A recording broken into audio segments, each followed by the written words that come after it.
Hello and welcome to the Human Improvementality Project. On this episode of the podcast, we are going to be diving into the topic of everybody's favorite natural electric phenomena, lightning. Anyways, without further ado, let's jump on in. For any of you out there unfamiliar with lightning, which would be quite a surprise to me, seeing as lightning is pretty ubiquitous across the entire globe, although some areas receive a lot more lightning strikes per year than others. We'll give you a quick little definition. Lightning is a naturally occurring electrostatic discharge caused by imbalances between storm clouds and the ground or within the storm clouds themselves. The majority of lightning occurs within the clouds themselves, and the average release of energy is approximately 1 gigajoule. Or if you find yourself stuck back in the past, it's enough to power a DeLorean so you can go back to the future. Lightning is classified commonly into three main categories, these being cloud to ground or CG lightning, which is the type of lightning that you're probably the most experienced with. This is when you see the lightning bolt in a thunderstorm. It shoots down from the cloud and hits the ground somewhere or some raised object, whether that be a tree or a building or a car, whatever it may be. It's when the lightning shoots out from the cloud and the endpoint is the ground. However, this isn't always the case, as sometimes the direction can be reversed and it can actually start from the raised object, such as a building. And in this case, it shoots up towards the cloud instead of down. This is referred to as positive and negative lightning, and we'll get into that a little bit later.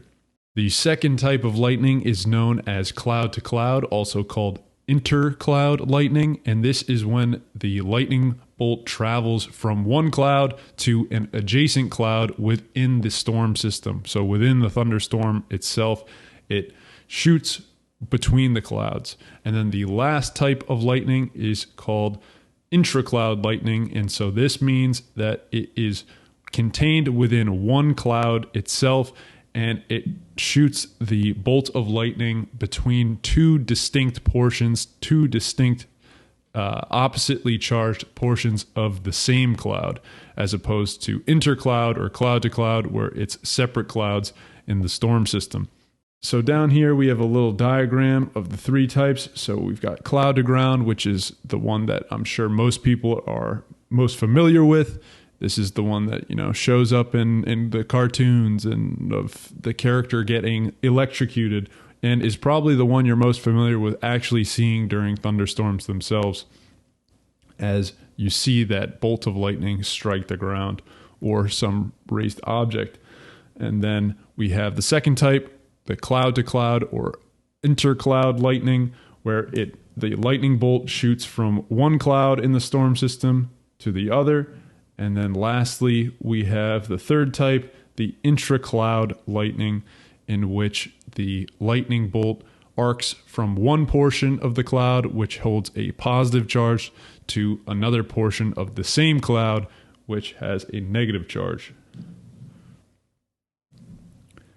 So cloud to ground, even though it's probably the one that most people are familiar with and is most often depicted, it is actually the least common type of lightning, but it is the best understood just because of the nature of it and the nature of like lightning rods, let's say, because it's much more predictable and scientists are able to identify where it's going to strike. So if you have a tall building with a lightning rod, that's going to be much more likely to get struck than just some random area on the ground. So that's why it's much better understood than the other types, is simply because it's much more predictable in its path that it's going to travel. And since that lightning likes to find the path of least resistance to the ground, it often strikes metal buildings or lightning rods, tall objects. So using this information, scientists are able to observe and perform experiments and study this particular type of lightning much better than the other types. Cloud to ground lightning can be classified as both positive and negative. So negative Cloud to ground lightning is the less powerful of the two, but much more common. It makes up around 95% or more of cloud to ground lightning. And in this case, the negative charge is transferred to the ground. So it's said to be negative cloud to ground lightning. And on the other hand, positive cloud to ground lightning is much more powerful, up to 2 or 3 times more powerful, maybe even more so. But cloud to ground positive lightning is when the positive charge is transferred to the ground instead of the negative charge with the electrons. So this is the cause of upward strikes from structures, as I mentioned before. And even though cloud to ground lightning is called cloud to ground, it can also go ground to cloud in the case of this positive cloud to ground lightning, in which the charge is in the reverse direction. Cloud to cloud and intra-cloud lightning make up the majority of lightning strikes. However, they're not as easy to observe and study due to the fact that they don't strike a place on the ground, and they just kind of strike randomly between areas within the clouds in the storm system. Also, you can't really see them typically as well. There are types that you can see, like spider lightning, which is when you see the bolt kind of travel across underneath the cloud and into like a branching formation, which you may or may not have seen before. But that's one of the examples of cloud to cloud lightning, that spider lightning. And then there is the intra-cloud lightning, which is discharges between one and the same cloud, just different regions of the cloud. So one portion of the cloud has a buildup of positive charge and the other has a buildup of a negative charge, and that difference in electrical potential causes that lightning bolt, and that's the discharge that you see. And since this is happening within the cloud itself, you typically can't see the actual bolt. It's very rare, I guess, unless you're flying through the cloud, if you're in an airplane or something. But in most cases, you'll just see the flash of light in the sky light up. And so this is also known as sheet lightning. And this is probably what you're most familiar with seeing, other than those lightning bolts actually strike the ground during a thunderstorm. You're probably witnessing mostly that sheet lightning when you see just kind of the sky light up, but you don't see the actual lightning bolt strike the ground. So that would be the intra-cloud or cloud-to-cloud lightning. So how is lightning created in the first place? So lightning is actually created by the collision between these small, tiny ice crystals and slightly larger, heavier ice crystals or soft hail known as graupel within the cloud itself. So the smaller ice crystals, due to the currents in the atmosphere and the air, and within the clouds themselves, those smaller ice crystals can ride the updraft, which is an upcurrent of air since they're lighter, while the heavier graupel crystals, I guess you can say, are falling down due to their heavier towards the bottom of the cloud. So as this is happening, the two particles are colliding into each other and bumping off, and in that collision, they are becoming charged. So the ice crystals get the positive charge, and the graupel that's falling down towards the bottom of the cloud gets a negative charge. And you can see this here on this diagram of the cloud and the storm and a thunderstorm system. And here you can see the center of the negative charge. So that's where all the graupels kind of falling down to, while the positive charge is concentrated at the top here, which is also known as the anvil, because this top portion of the thundercloud system is a bit wider typically than the bottom, and it kind of makes this anvil shape, kind of like a mushroom cloud too, but it's called the anvil. You may have noticed that in this diagram, there is also a small center of positive charge down by the bottom of the cloud. And so this is actually caused just by the temperature down there, since it's a lot warmer. As you can see in this diagram, it's about -5 degrees Celsius. So a little under freezing temps, while the middle portion is significantly colder and the top portion is significantly colder than that. So This bottom positive charge portion is caused by those warmer temps as well as the precipitation that's occurring in that system, whether that be rain or snow, because there actually can be snow thunderstorms, and those are called thunder snow, which is pretty badass name, not gonna lie. I've only seen that a couple times. It's pretty rare, but there is snow thunderstorms, thunder snow. Watch out. But obviously, much more commonly, the precipitation is in the form of rain. So then, due to the fact that there's a difference in charge in the regions of the cloud as well as the area in the ground below, the area of the ground is typically negative directly below the storm. That's why you have the lightning bolts that are traveling from the cloud to the ground, since there's that difference in charge, as well as between the cloud itself from the negative portion to the positive portion. That's the intra cloud lightning. And then since there's other clouds adjacent to it that also have that difference in charge, that's how you get that intercloud or cloud to cloud lightning as shown here, where it's arcing from a positive section of one cloud to the negative section of another. It's always due to that difference in positive negative. You're never going to have lightning strikes go from a positive to a positive. It's just like kind of like a magnet. It's just the property of the electricity. Of the discharge is seeking equilibrium between those two oppositely charged points. So we've been over lightning and what causes lightning, it being the difference in the electrical charges, either between portions of the cloud and another cloud, or portions of the cloud and the ground, and the electrical discharge that occurs between those two oppositely charged portions or regions. That's lightning.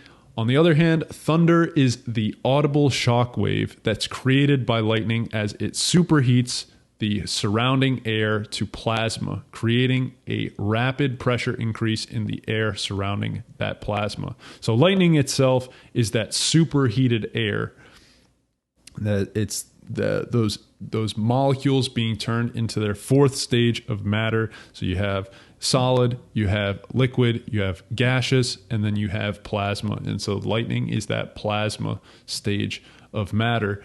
And it has so much energy that it creates this giant shock wave in the adjacent air that's surrounding it. And this creates that audible shock wave that is known as thunder. And the reason that you hear thunder much after the lightning is because of the difference between the speed of light and the speed of sound. So the speed of sound is only 343 meters a second, while the speed of light is much, much greater than that. I think it's around 300 million. I'm not exactly sure on the number, but it is orders of magnitude faster than the speed of sound. So that's why you see lightning before you hear the thunder. And you are probably familiar with the fact that if you count out the time span between a lightning flash and the subsequent thunder that accompanies that lightning flash, that lightning strike, that you can determine the distance. And this again is because of that difference in the speed of light and the speed of sound. So since the speed of light is so fast that you're almost instantaneously seeing that lightning flash from when it actually occurs, it's traveling so quickly to your eye. On the other hand, the speed of sound is moving much more slowly. As I mentioned, it's only around 343 meters per second. So for every second between when you see the lightning flash and you hear the thunder, you know that the distance away is 1/5 of a mile. So 1 second, 1/5 of a mile, 2 seconds, 2/5, and so on and so forth. So if you see a lightning flash and it is 10 seconds before you hear the thunder accompanying that lightning flash, you know it's about 2 miles away, a little bit more than that, but it's a estimate, close estimate. You may be wondering why thunder has that distinctive rolling or rumbling sound, and it isn't just one loud instantaneous noise. This is because the nature of the lightning bolt, as I show in this diagram here, Since the lightning bolt is traveling through the air and is kind of going in a sporadic pattern, it's vaporizing the air at every single point along this bolt, right? So since it's traveling, it's not all in one position. The sound waves created from it are traveling from different distances from each point that of the lightning strike. So that difference in distance, since the speed of sound is so much slower than the speed of light, and it's only that 343 meters per second, it takes a different amount of time, let's say, for the shock wave that's generated at this point of the lightning bolt to travel to your ear than it does at this point here or this point here or any other point on the lightning bolt. Since the speed of sound is so slow, you're basically getting this sound wave from here, and then if this is the furthest portion away, that's going to take, let's say, this will take 3 seconds for it to get to you, while this one will take 3.1 seconds, and this one will take 2.7 seconds. So you're hearing the thunder. It's all from the same lightning bolt, but the reason that it's rumbling and it's kind of a long, drawn-out, loud noise is because you're getting those sound waves from each portion of the lightning bolt, but they're coming slightly staggered. It's just so the sound is generated at the same time at all these points, but it's just taking longer for the sound to reach your ear from certain points than other points. So that's why you keep on hearing a kind of drawn out, loud, rumbling or rolling noise. And that's also why if the lightning is closer, it's typically a shorter bit of sound. It's the duration of the thunder isn't as long, is because it doesn't have to travel as far. As for the effects of lightning, we've already been over the most obvious two effects, one being the light generated by the plasma of the vaporized air, or I guess the plasmified air, and then also the audible shock wave that's created by the air pressure increase due to that plasma thunder. However, lightning also generates electromagnetic radiation, both low energy radiation and high energy radiation. So the low energy radiation is in the form of radio waves, and these radio waves are actually used to detect lightning from huge distances away because, just like you have your radio in your car that can pick up the signal from radio stations that are miles and miles away, there's similar relays that can pick up the radio waves that are generated by thunderstorms that are set up to monitor these by the national whatever the National Weather Association is, NOAA, I forget exactly what it stands for, but NOAA, whatever the National Weather Institute is in the US, as well as whatever your particular countries, if you're listening in from a different country, whatever your weather institute is, they probably have similar relays set up so that they can track the activity of thunderstorms using those radio waves. As I mentioned, lightning also generates high energy radiation, and this is in the form of X-rays and gamma rays. And lastly, lightning is actually extremely important in the plant cycle, as well as contributing to the atmosphere as well in the form of ozone and nitrates. So lightning plays a key role in generating both ozone, or O3, and nitrates, which are instrumental as fertilizer and providing food and sustenance to plants, trees, and all sorts of life on the ground. As for effects on stuff, whether this be rocks or trees or animals, lightning has quite a devastating power to it, as I'm sure you're aware of. For trees, it can instantly vaporize the sap, and so what this does to trees is it can cause trees to just straight up explode because it's turning the sap and the water that's within the tree itself into water vapor, into its gaseous form. And since that's much less, since that's much less dense, it's expanding out and it's exploding out the trees. So you'll sometimes see trees explode if they're struck by lightning, but oftentimes you'll just see kind of a lightning bolt, damage it in a particular section. They're not full on exploding all the time. As for animals, obviously, lightning is extremely dangerous, carrying that energy that we were talking about before, about 1 gigajoule of energy, which is way more than anybody can handle, except for maybe like Doctor Doom or Thor from the Marvel franchise. You know what I'm saying here.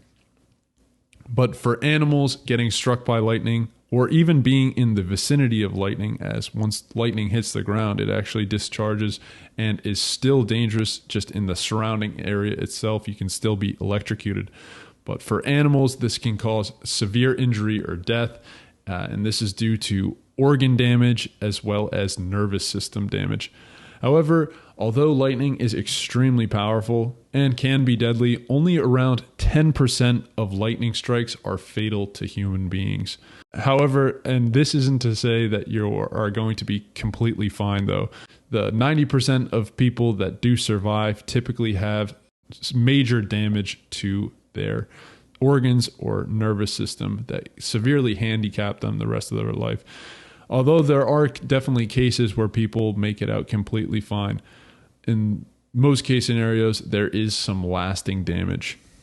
As for buildings, it can also damage buildings quite severely, depending on the materials.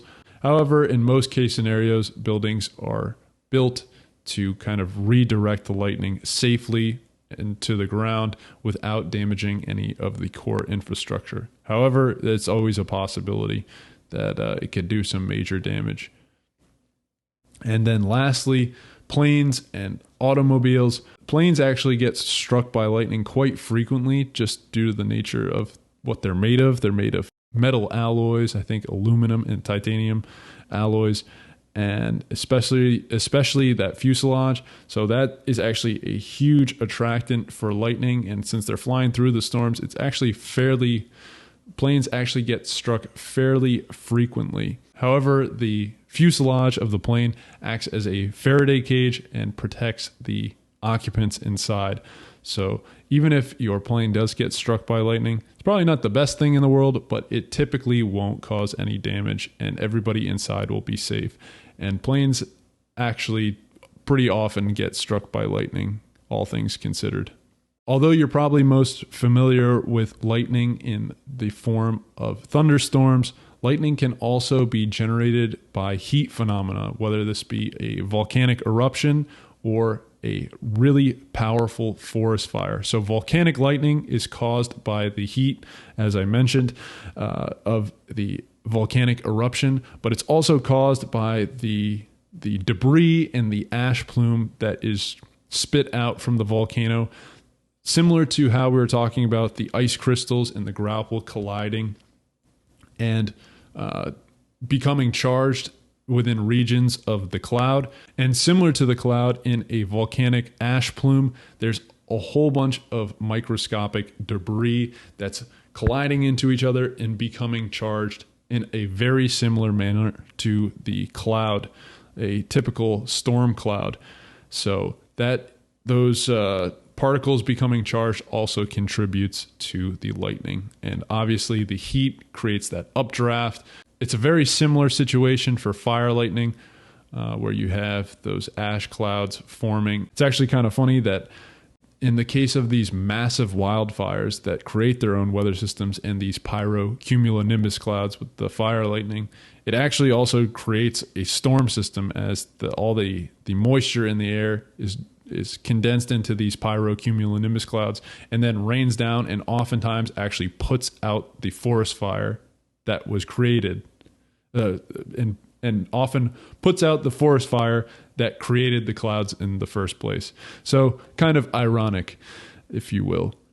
This other category here, human triggered lightning, it's not necessarily lightning that is straight up created from scratch by human beings. It's more so lightning that is guided or directed by humans using a variety of tools. The two most common of which being rockets and lasers. So in the case of rockets, what they do here is they attach a spool of wire of conductive material and they attach it to a rocket. They shoot it up on into the storm that's coming over. And basically what they're doing is creating a lightning rod straight up from scratch using that rocket. So giving the lightning a path, a channel to go down. And so it's just much more likely for that lightning to be generated along that wire. And it actually vaporizes the wire in the process. But this is just due to the fact that lightning is going to try to find the path of least resistance to the ground. And by sending that wire up from the ground up to the cloud using a rocket, you're creating that path for the lightning to travel. And so this is one of those ways that scientists are able to better get an understanding and kind of just like harness wherever and harness and channel where the lightning is going to strike so that they can study it. Lasers, it's a kind of similar technique. They're using a high-powered laser to create these ionized filaments within the air, which is basically just these charged areas within the air itself, as opposed to that wire. You're creating kind of like an air wire, if you will, for which generates a path for the lightning to follow. As you can see, pretty much across all major civilizations and across history, lightning has been deified into some sort of god for a whole bunch of religions. So the Greeks, they had Zeus, the Aztecs had Tlaloc, the Shinto in Japan had Raijin, the Norse and the Marvel Cinematic Universe have Thor, the Yoruba in Africa had Sango, and the Hindu in India had Indra. So there's many more examples, and obviously many stories and kind of like fairy tales and just stuff like that. In the Bible, there's a lot of reference to the godliness, if you will, of lightning and thunder. But obviously back before modern science and what we know now about lightning and thunder, if you just pulled up, if you were just sitting in your cave or your little hut or whatever it is, and a thunderstorm rolled through and you're seeing lightning strikes left and right and hearing the loudest noise in your life, you're most likely going to attribute that to a god, either being excited, God's doing something, whether they're mad or angry or happy or whatever it may be. You have no clue what's going on. Absolutely no clue what's going on, except for the fact that you're just seeing crazy bright lights shooting across the sky, extreme loud noises, fires are starting. If you knew somebody who got struck by lightning, they're probably done for. It must have been real wild back in the day, seeing thunderstorms rolling through. Can't imagine what it would be like to have no clue of any of the scientific explanations going on and just having to make up some sort of rationalization for yourself. Absolutely wild. And obviously, that's why so many of those major gods of certain religions have to do with lightning and thunder. As for death tolls, considering how frequent thunderstorms occur across areas of the globe, there's really not that many human deaths per year. As I mentioned before, only about 10% of people struck by lightning actually die. It's actually fatal to them.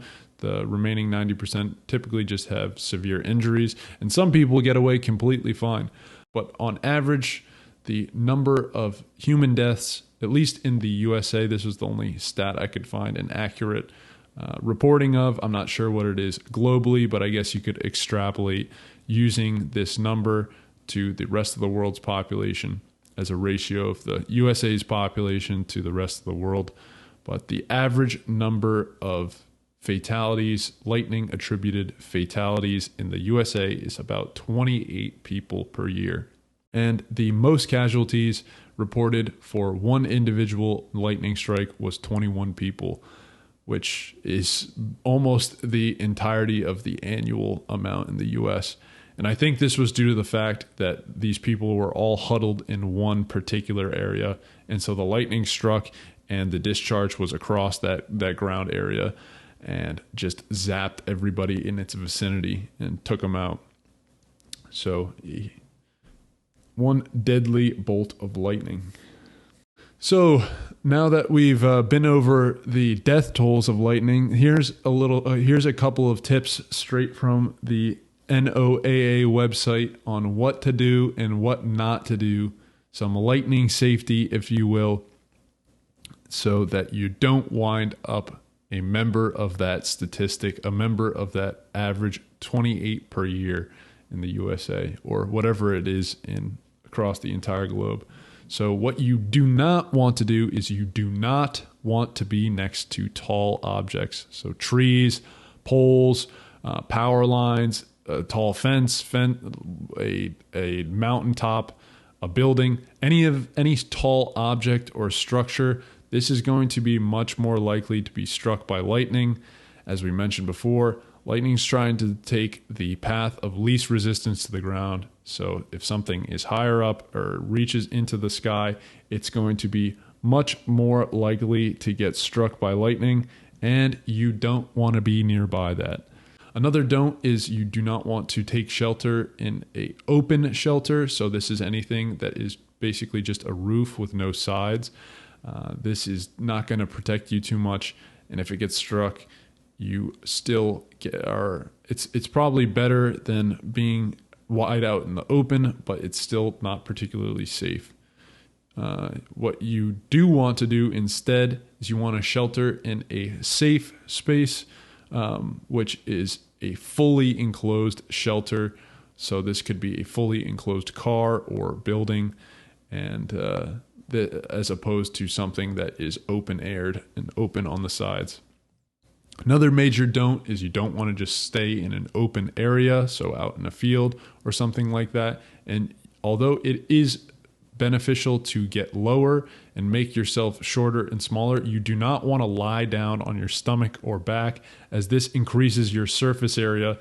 And if the lightning strikes the ground near you, it's going to course through you and you're going to get zapped. If you are able to get into a safe shelter, so an enclosed 4 walls and a roof, you do not want to be using a shower or a bath or any form of electrical equipment, as these, if the building that you're sheltering in gets struck, the electricity could get channeled through one of these and you're still at risk of getting electrocuted. And then the last major don't is you don't want to huddle together with other people, as if the lightning strikes one person, it will travel throughout. And I think this is how that kind of catastrophe happened with 21 people casualty due to that one strike, is because they're all huddled together and that lightning struck maybe one person or maybe just the ground nearby, and it coursed through everyone because they're within the vicinity of that discharge into the ground. Stuff you do want to do, as I mentioned, shelter in a fully enclosed car or building. Cars, as we mentioned before, kind of act as a Faraday cage and can protect you. But if you're in a convertible, obviously you are screwed in that situation because there's no roof. And also those cloth roofs probably won't help you out either. If you are unable to reach that safe form of fully enclosed shelter, the thing that you'd want to do if you're caught out in the open is you want to seek low ground. So whether that's a ravine or a valley, if you're in kind of like a mountainous area, you want to seek that low ground and obviously stay away from the high ground. So no mountaintops. And then lastly, you want to kneel down and kind of hunch over. So you don't want to lie down, as I mentioned before, but you want to make yourself kind of as small as possible. So that you're less likely to get struck, as lightning's going to be much more likely to strike taller objects within the area. I just want to mention, I'm no expert in lightning, so don't take my word as gospel. This is just some information that I've picked up from various sources around the internet and some books, as well as from like the National Weather Institute website. But please do your own research out there to figure out any other safety precautions that you can take within a thunderstorm. And anyways, that pretty much wraps up this podcast on lightning. Thanks for tuning on in, and we'll catch you next time. Adios, amigos.